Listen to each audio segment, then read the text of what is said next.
Hello and a very happy morning to all of you. तो नमस्ते दोस्तों, कैसे हैं आप सब। आशा करती हूँ बहुत ही अच्छे स्वास्थ्य में हैं और मुस्कुरा रहे हैं।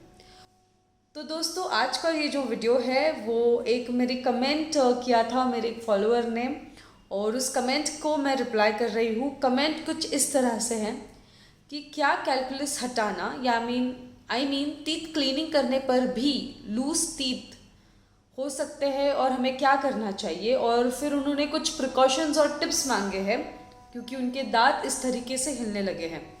तो दोस्तों, आज हम उसी चीज़ पे बात करेंगे कि क्या क्लीनिंग करने के बाद सारे दांत हिलने लगते हैं और हमें क्या करना चाहिए, क्लीनिंग करने के बाद कैसी प्रिकॉशंस लेनी चाहिए।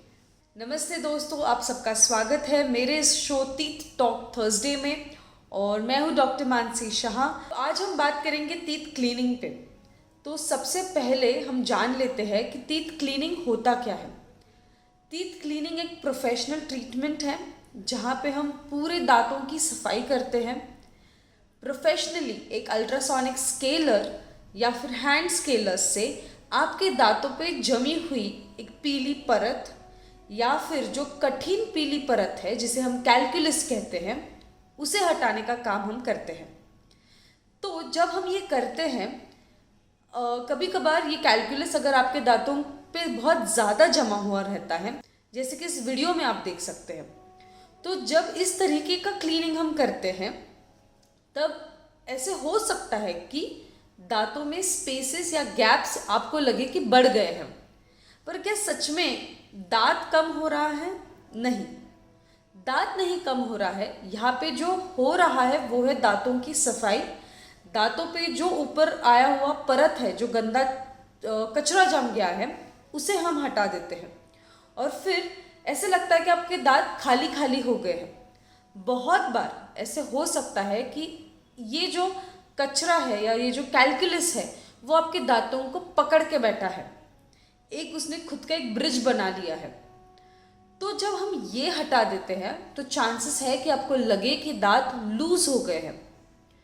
जब ये महसूस होता है कि आपके दांत हिल रहे हैं या लूज हो गए हैं, ऑब्वियसली आपके डेंटिस्ट को भी ये पता चलता ही है।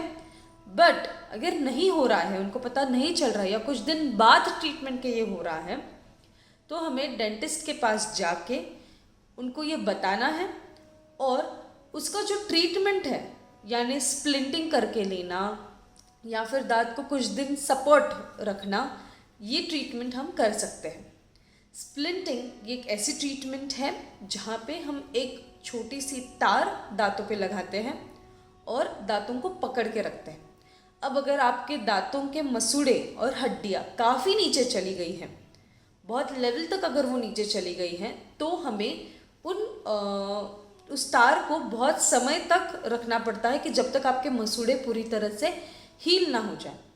पर अगर ज़्यादा नहीं है, मूवमेंट भी दांतों की कम है और मसूड़ों का हीलिंग अच्छा है, तो हमें इसे कुछ महीनों तक या एक आध साल में हम इसे निकाल भी सकते हैं। अब जब ये तार लगती है तो क्या आपको दांतों में महसूस होगा? नहीं, ये तार बहुत पतली होती है बट उसकी स्ट्रेंथ काफ़ी ज़्यादा होती है कि वो आपके हिलने वाले दांतों को पकड़ के रख सके। यूजुअली जब ऐसा होता है, अगर एक हाथ दांत हिल रहा है तो आजू बाजू के दांतों का सपोर्ट लेके उतने ही 2 या 3 दांत को वो तार जोड़ी जाती है। पर अगर ज़्यादा हो रहा है तो चांसेस है कि डॉक्टर आपके आगे के 6 दांत पूरे उनको ये सपोर्ट ले। अब दूसरा है कि बहुत बार आपको क्लीनिंग करने के बाद ऐसा लगता है कि गैप हो गया है दांत में।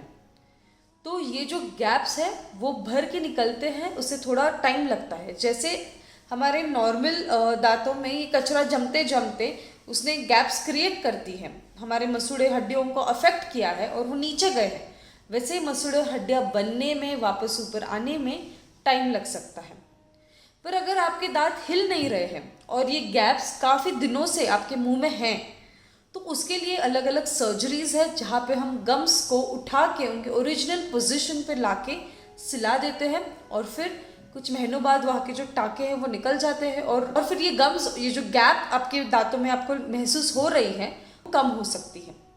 तो आज हमने बात की 2 चीज़ों पे। एक है दांतों में अगर गैप्स आती है तो क्या करते हैं, या फिर ट्रीटमेंट करने के बाद अगर ये दांत हिलते हैं तो हम क्या कर सकते हैं। अब हमारे कमेंट में उन्होंने नेक्स्ट क्वेश्चन जो पूछा था वो है कि can you please tell me what precautions should I take after cleaning teeth from dentist, can you give some tips for oral hygiene. Ma'am मेरे नीचे के दांत इस तरह से हिल रहे हैं। तो अब हिल रहे हैं तो हमने बात कर ली है। अब हम बढ़ते हैं उनके सेकंड सवाल की ओर जो उन्होंने पूछा है, वो है कि ओरल हाइजीन कैसे मेंटेन करना है ये क्लीनिंग प्रोसीजर करने के बाद। तो जो मैं रेकमेंड करती हूँ मेरे पेशेंट्स को वो मैं बता रही हूँ।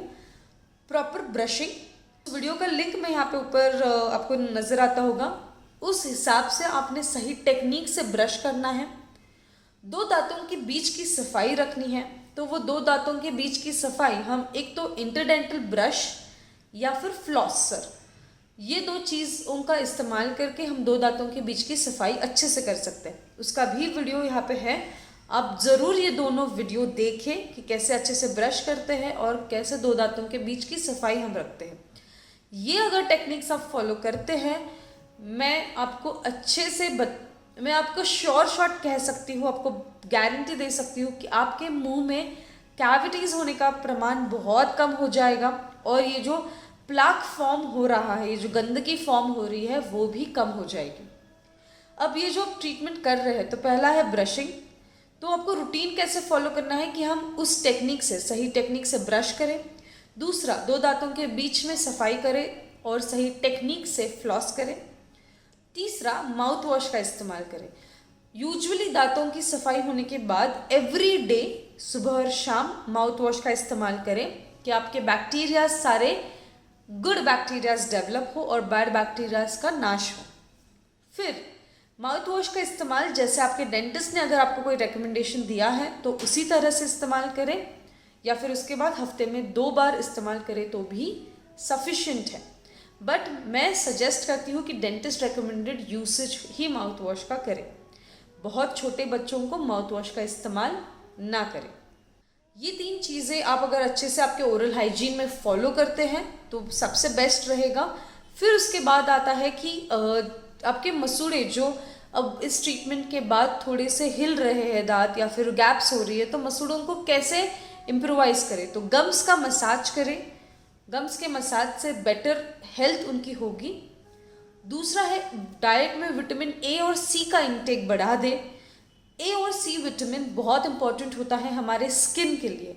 गम्स यानी मसूड़े एक तरीके का स्किन है जिसकी वजह से वहाँ का जो हीलिंग है वो ज़्यादा बेहतर होगा। अब विटामिन ए या सी का इंटेक आप नींबू, ऑरेंज, नींबू, संतरी, ऐसी चीज़ें, ग्रीन लीफी वेजिटेबल्स ज़्यादा खाएं, गाजर खाए, गाजर, मूली, ये सब चीज़ें खाएं जिनमें बहुत सारा विटामिन ए और सी है। फिर पानी का इंटेक बढ़ाएं और इन सब चीज़ों से आपका डेफिनेटली प्लाक कैल्कुलस का बिल्डअप कम हो जाएगा और हीलिंग होने में ज़्यादा बेहतर आपका लेवल अप एक हो जाएगा। सारे लोगों को देखा गया है कि पेन भी हो सकता है, तो अगर बहुत ज़्यादा सेंसिटिविटी है तो आप एक रेगुलर एंटी सेंसिटिविटी टूथपेस्ट जैसे कि सेंसोडाइन है, थर्मोसील है, ये इस्तेमाल कर सकते हैं। ये जो टूथपेस्ट है वो मेडिकेटेड है, तो प्लीज़ अपने डेंटिस्ट को पूछने के बाद ही ये सेंसिटिविटी वाले टूथपेस्ट का इस्तेमाल करें। रेगुलरली इनका इस्तेमाल करना है या नहीं, अपने डेंटिस्ट को पूछें। डेली बेसिस पे ये टूथपेस्ट अवॉइड करें। बाद में है कि रेगुलरली कौन सा भी फ्लोरिडेटेड, जिन टूथपेस्ट में फ्लोराइड है, ऐसे वाले टूथपेस्ट हर्बल या नॉर्मल आप इस्तेमाल कर सकते हैं। जेल बेस्ड टूथपेस्ट आप अवॉइड करें। तो ये था वीडियो आज मेरे एक फॉलोअर के कमेंट पर जो मैंने बनाया था, और मुझे ये लगा कि ये बहुत सारे लोगों को ऐसे सवाल होते हैं कि हमें क्या करना चाहिए, इसलिए मैंने स्पेशली उनको डायरेक्टली टाइप करके नहीं पर एक वीडियो बना के कमेंट किया है, एक वीडियो बना के मैंने रिप्लाई दिया है। तो आशा करती हूँ कि आपको ये वीडियो बहुत ही हेल्पफुल लगा हो। आप मेरे चैनल डॉक्टर मानसी शाह पे विजिट करें, आपको बहुत सारी ऐसी दांतों के बारे में अच्छी जानकारी मिलती रहेगी। सब्सक्राइब करना ना भूलें मेरे चैनल को, क्योंकि मैं हर मंडे और थर्सडे इसको वीडियो डालती रहती हूँ, दांतों के बारे में इन्फॉर्मेशन देती रहती हूँ। अगर आपको कोई भी दिक्कत है, कोई भी प्रश्न है, कोई मन में सवाल है, आप आप कोई ट्रीटमेंट को जाने के लिए हिचकिचा रहे हैं, और ज़रूर कमेंट सेक्शन में कमेंट करें, मैं उस पर आपको डेफिनेटली रिप्लाई दूंगी। अगर हाँ, मुझे आपका ओरल हाइजीन रूटीन कैसा है ये कमेंट करना ना भूलें।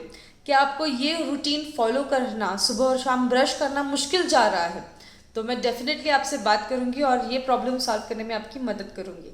तो डेफिनेटली कमेंट करें कि आपका ओरल हाइजीन रूटीन कैसा है, और अगर मेरी टेक्निक आप फॉलो करते हैं तो आपको कैसा महसूस हो रहा है। दोस्तों, मेरे इस वीडियो को लाइक करें, अपने दूसरे दोस्तों के साथ शेयर करें जिन्हें ये ट्रीटमेंट करने में दिक्कत आ रही है। आपके और आपके परिवार की मुस्कुराहट हमेशा बनी रहे, हंसते रहे, मुस्कुराते रहे, ओरा फिट रहे। Thank you.